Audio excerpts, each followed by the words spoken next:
নমস্কাৰ মৰম বন্ধু-বান্ধৱীসকল তোমালোকৰ সকলোকে স্বাগতম জনাইছো আমাৰ ইউটিউব চেনেললৈ।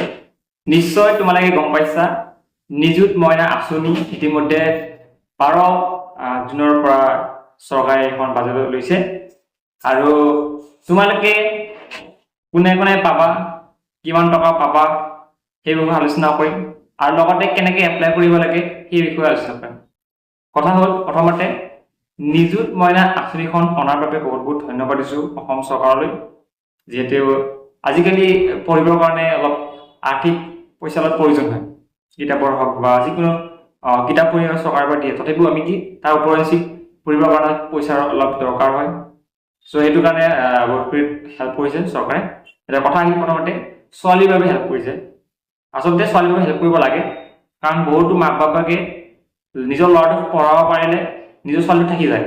এনেকুৱা মানে পৰিস্থিতি হৈছে আমাৰ বৰ্তমান সমাজত।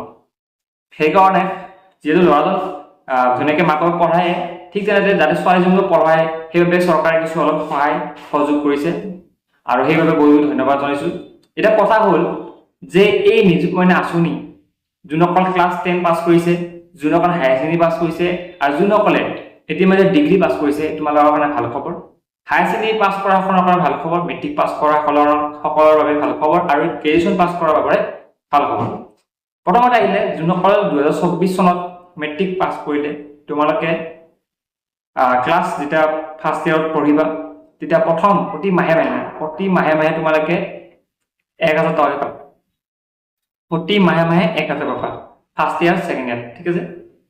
তাৰপিছত হায়াৰ ছেকেণ্ডেৰী পাছ কৰা ল'ৰা ছোৱালীসকলে যেতিয়া ডিগ্ৰীত পঢ়িবা, এডমিশ্যন ল'বা, ঠিক আছে, BA BSc BCom য'তে তোমালোকে এডমিশ্যন লোৱা, তোমালোকে 1200 টকাকৈ পাবা, ঠিক আছে।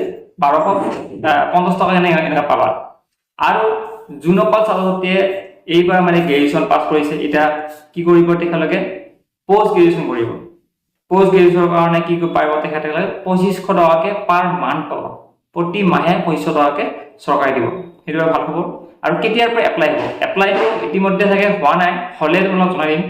আৰু অতি শীঘ্ৰে তোমালোকৰ এই এপ্লাই প্ৰচেছ আৰম্ভ হ'ব। এপ্লাই প্ৰচেছৰ কাৰণে ৱেবছাইট কোনটো হয়? ৱেবছাইটটোৰ নাম হৈছে তোমালোকৰ বিদ্যাৰ্থী ৱেবছাইটত গৈ পেলাই তোমালোকে কি কৰিব লাগিব?